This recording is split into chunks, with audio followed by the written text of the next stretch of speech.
নমস্কার দর্শক, আপনারা দেখছেন কবির সৌরভের ইউটিউব চ্যানেল। আজকে কিন্তু কলকাতা আবারও অশান্ত, আবারও উত্তপ্ত। সিপিআইএম এর একটি মিছিল ছিল, যুদ্ধবিরোধী মিছিল। সেই মিছিলকে আক্রমণ করেন সজল ঘোষের নেতৃত্বাধীন একটি বাহিনী। তারা মোবিল ছোড়ার অভিযোগ পাওয়া যায় তাদের বিরুদ্ধে। মিছিলে অংশগ্রহণকারীদের ওপর তারা মোবিল ছুড়ে আক্রমণ করেন এবং আরো নানা রকমের কটু বাক্য কুবাক্য বলেন। সজল ঘোষ বারবার করে দাবি করতে থাকেন যে এই মিছিল করতে দেব না, মিছিল করা যাবে না, মিছিলের নাকি অনুমতি নেই।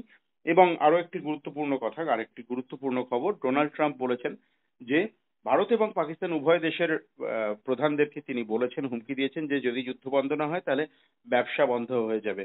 এই বিষয় কি কোনোভাবে ভারতের সার্বভৌমত্বের প্রতি একটা বড় ধরনের থ্রেট বা হুমকি? এরকম একাধিক বিষয়ে আমরা কথা বলে নিয়েছিলাম বিশিষ্ট আইনজীবী সব্যসাচী চ্যাটার্জির সঙ্গে। তার মূল্যবান মতামত। সব্যসাচীরা, কলকাতা আবার উত্তাল। ভারত পাকিস্তান বর্ডার যেমন উত্তাল, ঠিক একইভাবে কলকাতা উত্তাল।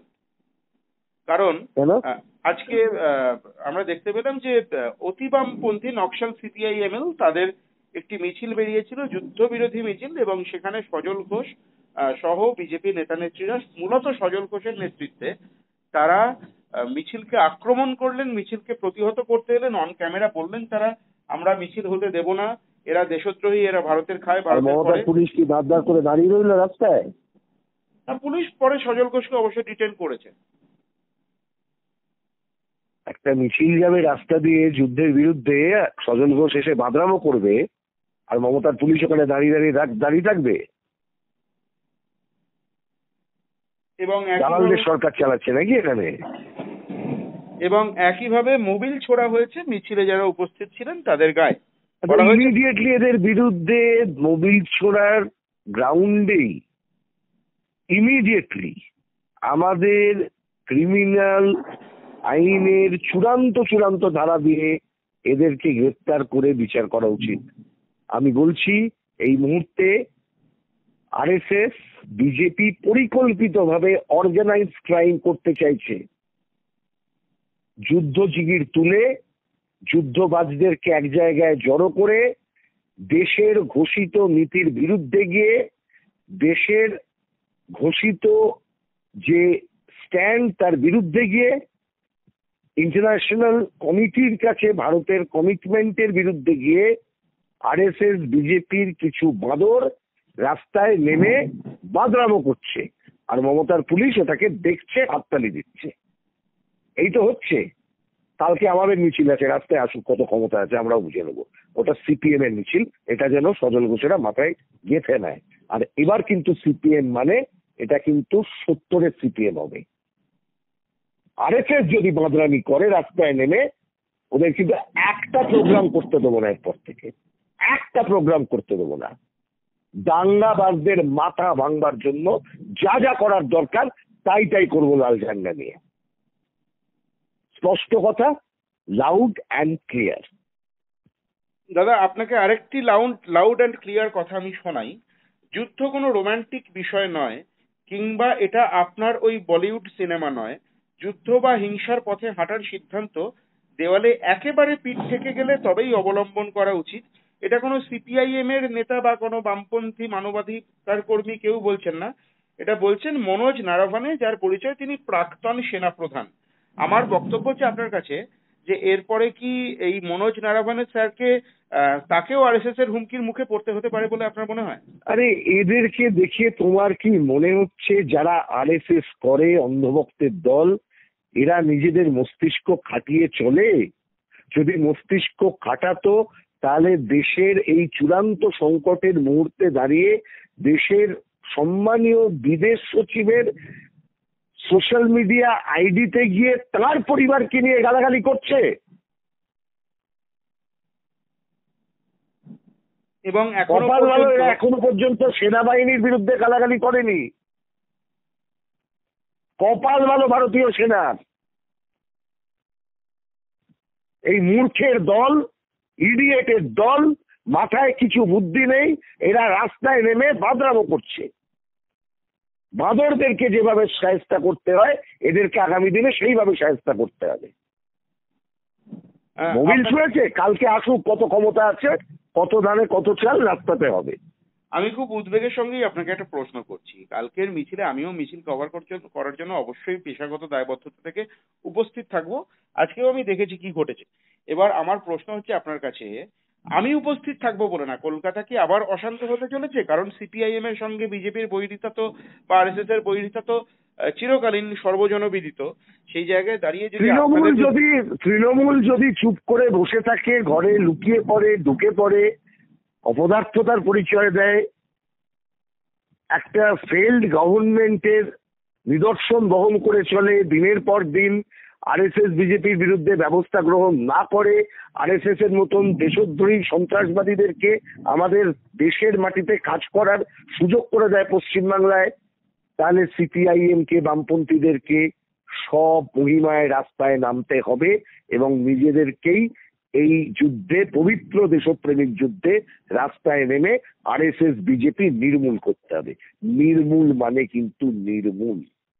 আর দুটো মাত্র প্রশ্ন করব, আপনার ব্যস্ত সময় থেকে আমি খুব বেশিক্ষণ নেব না। আমার নির্দিষ্ট প্রশ্ন হচ্ছে যে আপনি বারবার করে বলছেন যে এদের মাথায় কিছু নেই, আপনি আরএসএস এর কর্মীদেরকে আক্রমণ করছেন আপনার রাজনৈতিক জায়গা থেকে। আমি আবারও বললাম, আরএসএস এর কর্মীরা, আমি অন্ধ ভক্তদের আক্রমণ করছি। এই অন্ধভক্ত মমতা ব্যানার্জিরও আছে, এই অন্ধভক্ত আমারও থাকতে পারে, এই অন্ধভক্ত তোমারও থাকতে পারে, এই অন্ধভক্ত পৃথিবীর কোনে কোনে যে কোনো মতের থাকতে পারে। আমার প্রশ্ন হচ্ছে আরএসএস এর বিরোধিতা মানে অন্ধ ভক্তদের অন্ধত্বের বিরোধিতা করা, প্রশ্ন যারা করতে দেয় না তাদের বিরোধিতা করা। বুঝতে পারছি। RSS it's a mental set up, blocked, যে ব্লকেড থাকার জন্য দেশের বিদেশ সচিবের প্রোফাইলে গিয়েও আক্রমণ করা যায়, তাকেও গদ্দার বলার সাহস রাখা যায়। এটা অপদার্থতা নয়, এটা এটা উন্মাদের মতন কাজ নয়। এটার জন্য আরএসএস আমার লড়াইয়ের প্রয়োজন হয় না। আজকে মিছিলের সাধারণভাবেই আজকে মিছিলের যারা আয়োজক সব্যসাচীরা, তাদের কাছে আমি পারমিশন ছিল কিনা সেই কাগজ অবশ্যই দেখিনি, কিন্তু আপনার মিছিল করবে পারমিশন নেবে কেন ভাই? সেই জায়গাতেই আমার প্রশ্ন। এক মিনিট, কলকাতার রাস্তায় কেউ মিছিল করবে, কেউ পারমিশন নেবে কেন? আমার এক মিনিট, সেই জায়গা রাস্তা কারোর বাপের নাকি? সেই জায়গাতেই আমার রাস্তা কারোর বাপের নাকি? পুলিশ এসে বন্ধ করেছে মিছিল? না, সজল ঘোষ পুলিশ একমাত্র পারে, ওটা যদি বেআইনি জমায়েত হয়, যদি বেআইনি জমায়েত হয় পুলিশ এসে ওটা বন্ধ করতে পারে। তার জন্য আইনে বিধান দেওয়া আছে কিভাবে বন্ধ করতে হবে। সজল ঘোষ সাংবাদিকদের কিন্তু কারোর বাপের রাস্তা নয়, ওটা সজল বাবুর পৈতৃক সম্পত্তি নয়, ওটা মোহন ভাগবতের পৈতৃক সম্পত্তি নয়, এটা মমতার পৈতৃক সম্পত্তি নয়, এটা আমার পৈতৃক সম্পত্তি নয়, আপনার পৈতৃক সম্পত্তি নয়। কলকাতা শহরের রাজপথ, সেখানে মিছিল হয়েছে। যদি মিছিলে অশান্তি হয় বা মিছিল যদি অশান্তির কেন্দ্রবিন্দু হয়ে ওঠার সম্ভাবনা থাকে, তাহলে পুলিশের অধিকার আছে আইন শৃঙ্খলা রক্ষার্থে ব্যবস্থা নেবার। কে কোথাকার বিজেপি আরএসএস তারা এসে বিক্ষোভ দেখাবে? ঠিক সেই জায়গাতেই আমার প্রশ্ন। সজল ঘোষ বারবার করে চিৎকার করে বলছিলেন ওদের কাছে মিছিলের পারমিশন নেই, কিন্তু আপনারা অতীতে বারবার করে বলেছেন মিছিল করার জন্য পারমিশন প্রয়োজন নেই। আমি বললাম মিছিল করার পারমিশন নিতে সজল ঘোষের রাজনৈতিক দাদা শুভেন্দু শিখিয়েছে। বাড়ির সামনে মিটিং করতে গেলে শুভেন্দুকে গিয়ে হাইকোর্ট থেকে অনুমতি দিতে হয়। এত ভয় পায় তৃণমূলকে। বাড়ির সামনে মিটিং করে শুভেন্দু অধিকারী গিয়ে হাইকোর্টের অনুমতি দিতে যায়। এই হাইকোর্টে মিটিং করার, মিছিল করার অনুমতি নেবার জন্য যাবে কেন? কে হাইকোর্ট অনুমতি দেবার? মানে আমাদের সংবিধানে কি সেই সংস্থান রয়েছে? মানে কোন সংস্থান জনগণের আছে, জনগণের অধিকার আছে রাস্তায় জমায়েত করার। Article 19(1)(a, freedom of speech and expression. আচ্ছা, ফ্রিডম অফ অ্যাসেম্বলি, জমায়েত করা, শান্তিপূর্ণ জমায়েত করার। শুভজিৎ, এবার আমার একেবারে শেষ প্রশ্ন, যে প্রশ্নের উত্তরে স্বাভাবিকভাবেই আপনি স্ট্রেট ব্যাটে খেলে একদম সচিনের মতো ভঙ্গিতে বল বাউন্ডারির বাইরে পাঠাবেন বলে আমার বিশ্বাস। তবুও আপনাকে আমি প্রশ্ন করছি, সেটা হচ্ছে ডোনাল্ড ট্রাম্প, আপনারা যাদের বিরুদ্ধে খড়গহস্ত সবসময় রাজনৈতিকভাবে, তিনি বলেছেন, তিনি দাবি করেছেন, আমরা সমর্থিত সংবাদ মাধ্যমে জানতে পারছি, একাধিক সংবাদ মাধ্যমে, যে দুই দেশকেই বলেছি যদি যুদ্ধ বন্ধ না করো তাহলে ব্যবসা বন্ধ হয়ে যাবে। মানে এটা কি থ্রেট? আমার দেশের রাষ্ট্র মার্কিন সাম্রাজ্যবাদকে কারা থ্রেট মনে করে না সেটাই হচ্ছে তাদের চিন্তা। আমি এমন একটি রাজনীতি করি যে রাজনীতির প্রথম কথা হচ্ছে সাম্রাজ্যবাদকে দূরে ফেলতে হবে, সাম্রাজ্যবাদের বিপদ থেকে দেশকে মুক্ত করতে হবে। আমি এমন একটি রাজনৈতিক দল করি যে রাজনৈতিক দল গর্বের সাথে এখনো পর্যন্ত বলতে পারি যে আজ পর্যন্ত মার্কিন সাম্রাজ্যবাদের অনুগত করবার জন্য যতবার ভারতকে চেষ্টা করেছে কিছু দালালরা, আমার পার্টি সিপিআইএম তার প্রকাশ্য কঠোর স্ট্যান্ড প্রকাশ্যে জানিয়েছে, সাম্রাজ্যবাদ বিরোধিতা করেছে।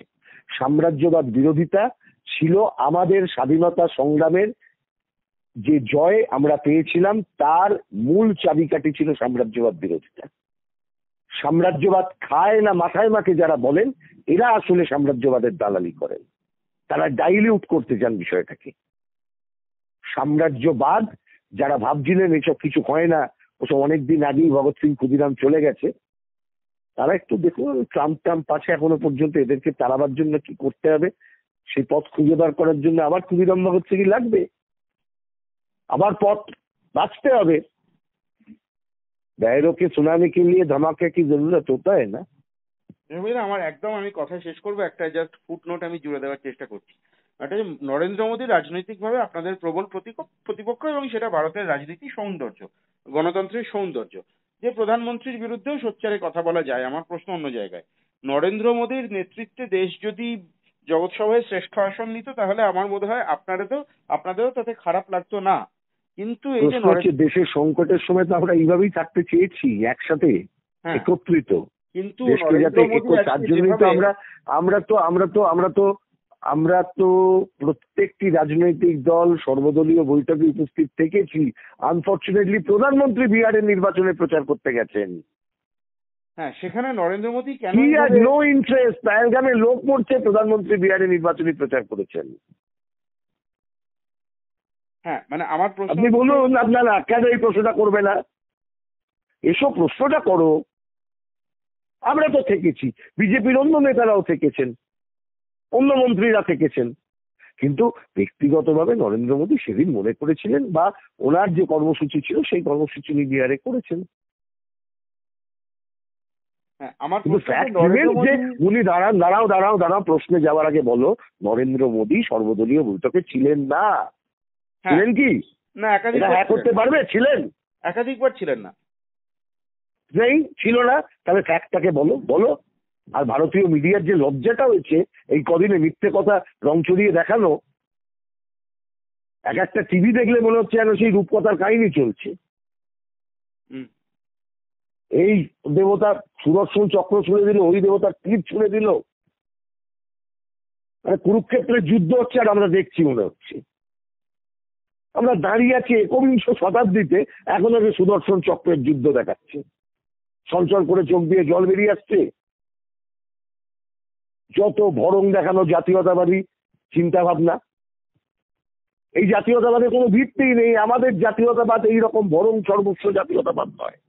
আমাদের জাতীয়তাবাদ আমাদের সংবিধান সংজাত জাতীয়তাবাদ, যার প্রথম, দ্বিতীয়, তৃতীয়, চতুর্থ, পঞ্চম, ষষ্ঠ, সপ্তম, অষ্টম, নবম করতে করতে সর্বশেষ পর্যন্ত একটি কথা, বৈচিত্র্যের মধ্যে ঐক্য, ভারতের তাকে রক্ষা করতে হবে। আর সেই ভারত হলো সার্বভৌম, সমাজতান্ত্রিক, ধর্ম নিরপেক্ষ, গণতান্ত্রিক, প্রজাতান্ত্রিক ভারতবর্ষ। এবং প্রতিটা কথা গুরুত্বপূর্ণ। যারা ধর্মনিরপেক্ষতাকে আক্রমণ করে একটি কথা বলবে, এদেরকে জেলে ভরার দায়িত্ব এবার আমরা নেব। রাস্তায় যদি দাঁড়িয়ে কেউ ধর্মনিরপেক্ষতার বিরুদ্ধে কথা বলে, তাকে রাস্তায় মোকাবিলা করার দায়িত্ব আমরা নেব। যদি অন্য কোথাও বলে, তাকে আইনি পথে মোকাবিলা করার দায়িত্ব আমরা নেব। অনেক ধন্যবাদ। আমাদের সংবিধান রক্ষা করার দায়িত্ব আমাদের। অনেক ধন্যবাদ।